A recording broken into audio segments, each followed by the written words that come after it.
দর্শক আসসালামু আলাইকুম, শুভ সকাল। সোহান স্টোরিবোর্ড ইউটিউব চ্যানেলের পক্ষ থেকে আপনাদের জানাই শুভেচ্ছা। আর এখন ঘড়িতে সময় বেজে প্রায় 8:30। আজকের ব্লগে আমি আপনাদের দেখাতে চলেছি রাজধানী ঢাকার রোড সাইড ভিউ। আর এখন আছি বাইকে। আমাদের গন্তব্য হচ্ছে পিজি হসপিটাল। আর এখন আছি ঠিক রাজধানী হাতিরঝিলের ঠিক আশেপাশেই আছি। দেখুন এই যে গুলশান লেক, আর রাস্তাটাও এখন বেশ ফাঁকা। আমরা লেক সাইড ধরে আগাচ্ছি। আর এই সাইডের রাস্তা বিশেষ করে এই সকালের টাইমটায় মোটামুটি আকারে ফ্রি থাকে আর কি। প্রতিদিন যে ফ্রি থাকে তা না, কারণ অফিস আওয়ার। সো এই টাইমে দেখা যায় যে ভাগ্য করে যদি আপনি ফ্রি পান সেটা আলাদা বিষয়। দেখুন ঝলমলে দিন, এরকম রৌদ্রোজ্জ্বল দিন আসলে এই টাইমে, যেহেতু বৃষ্টি বিধুর একটা সময়, এই সময় আসলে এরকম রৌদ্রোজ্জ্বল দিন খুব কমই দেখা যায়। এই দেখুন ব্রিজ, কিছুক্ষণের মধ্যে হাতিরঝিল ঢুকে পড়ব।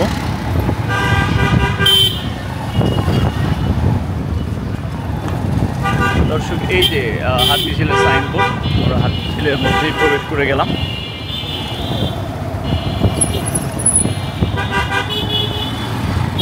রাজুক তথা ঢাকা উত্তর সিটি কর্পোরেশনের চমকপ্রদ এক উদ্যোগের নাম হচ্ছে এই হাতিরঝিল প্রজেক্ট। ঢাকা শহরকে বদলে দেওয়ার অন্যতম এক কাণ্ডারি সেই সময়কার তৎকালীন মেয়র ছিলেন আনিসুর হক, ভুল বললাম।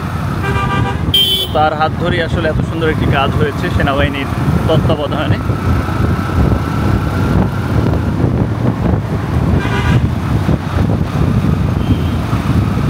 দর্শক রাস্তাটির দিকে একটু খেয়াল করুন, কি চমৎকার রাস্তা। আর পাশ দিয়েই চলে গেছে হাতিরঝিলের সেই নয়নাভিরাম সৌন্দর্যের লেকটি।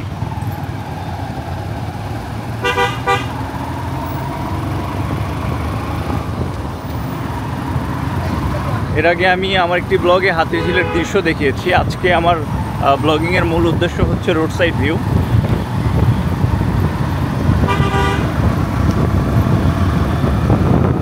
আকাশটা দেখুন, চমৎকার আকাশ।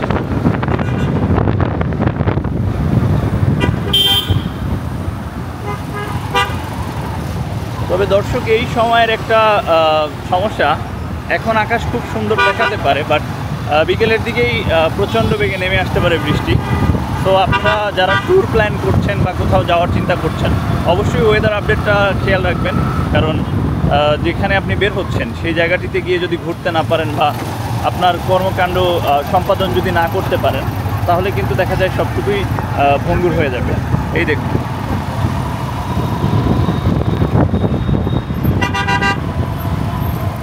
একদম তুলোর মতো মেঘগুলো।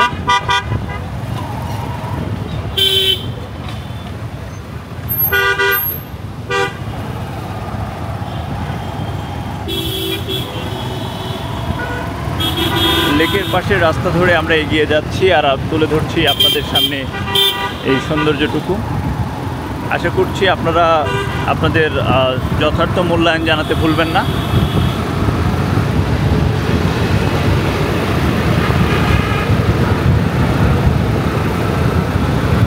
এর আগে আমি বাইক যোগে নাটোরের বিভিন্ন রাস্তার ভিডিও দিয়েছি।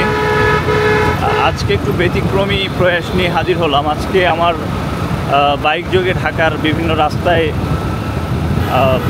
রাস্তার সৌন্দর্য এবং চিত্র তুলে ধরার প্রচেষ্টা আপনারা আমার ক্যামেরার মাধ্যমে দেখতে পাচ্ছেন।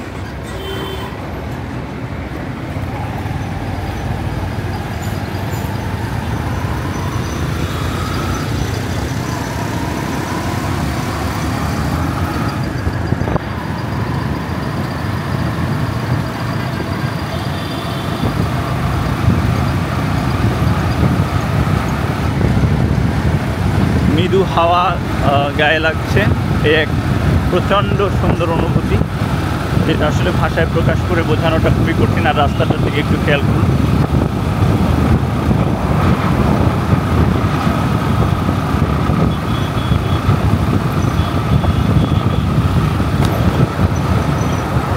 ঢাকা শহরের সৃষ্টিলগ্ন থেকে শুরু করে ঢাকার যেই ধরনের ডেভেলপমেন্ট এখন আমরা দেখছি সবটুকুই কিন্তু আসলে ভিন্ন প্রয়াস। 1610 সালের দিকে যখন রাজধানী স্থাপন করা হয় ঢাকাতে, তখন আমরা বিভিন্ন বই বা পুস্তকের মাধ্যমে যা জানতে পেরেছি, তখন কিন্তু মুঘল আবহে ছিল এই শহর। পুরান ঢাকা কেন্দ্রিক যে ঐতিহ্য ইতিহাস, সেটা কিন্তু তারই ছাপ এখনও প্রমাণ দেয়। কিন্তু আমরা যখন ঢাকা উত্তর সিটি কর্পোরেশনের কথা বলি, তখন সেটা কিন্তু যান্ত্রিক এক নগরী, যেখানে মানুষগুলো খুবই কর্মমুখর এবং তারা আসলে খুবই বেশি বাস্তবতাকেই প্রাধান্য দেয়। এখন অবধি পুরান ঢাকায়, যেহেতু আমার পড়াশোনা করা পুরান ঢাকায়, আমি ওখানে এক্সপ্লোর করে দেখেছি, ওখানে এখনও বংশকেন্দ্রিক বা পরিবার কেন্দ্রিক যে আবহাওয়াটা বিদ্যমান, সেটা কিন্তু এই উত্তর সিটি কর্পোরেশন বা নতুন ঢাকায় কিন্তু খুব একটা দেখা যায় না।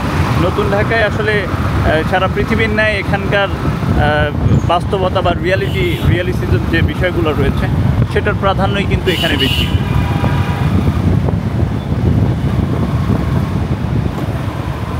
রাস্তার পাশ দিয়ে সারি সারি গাছ, আর বিভিন্ন গাড়িতে কর্মমুখর মানুষ তাদের অফিস থেকে শুরু করে যার যেখানে গন্তব্য সেখানে পৌঁছে যাচ্ছে।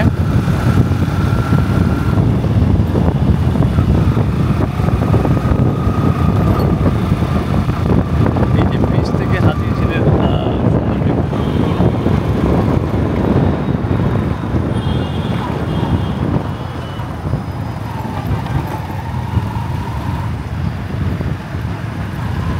আমাদের বাইক রাইডে যিনি আছেন তার কথা না বললেই নয়। ভাইয়ের প্রচণ্ড সহযোগিতা পাচ্ছি এবং ওনার এই ধরনের বাইক চালানোর ফলে আমি ফুটেজগুলো খুব সুন্দর করে কালেক্ট করতে পারছি, তার জন্য ওনাকে স্পেশাল থ্যাঙ্কস।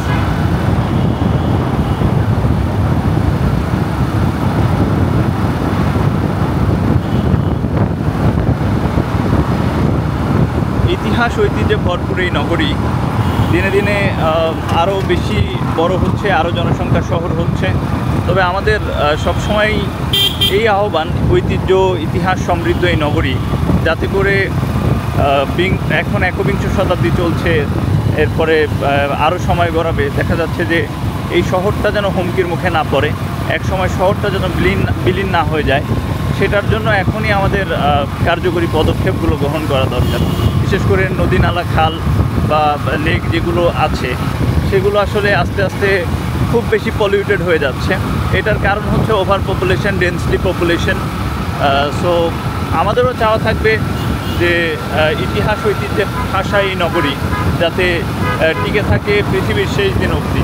তার জন্য দরকার আমাদের দেশের যারা সরকারের উচ্চপদস্থ কর্মকর্তা, যারা নগর উন্নয়ন কর্তৃপক্ষ রয়েছেন, তাদের এই বিষয় নিয়ে কাজ করা দরকার। বিশেষ করে মিলস, ফ্যাক্টরিজ বা বিভিন্ন কলকারখানা যেগুলো আসলে ঢাকা শহরের আশেপাশে আষ্টে পিষ্টে রয়েছে, সেগুলোর কিন্তু এখনই পর্যাপ্ত সময় আমাদের হাতে আছে, এখনও পর্যাপ্ত সময় হাতে আছে, যেটার পরিবর্তনটা সম্ভব। চাইলে বিভিন্ন শহরে এটা ডিস্ট্রিবিউশন করা যেতে পারে, এতে করে আশেপাশের শহরগুলোতে আশেপাশের জেলার মানুষ এসে কাজ করবে। এটা একটা সৌন্দর্য, এবং দেখা যাচ্ছে ঢাকা শহরের উপর একটা চাপ কিন্তু কমে আসবে।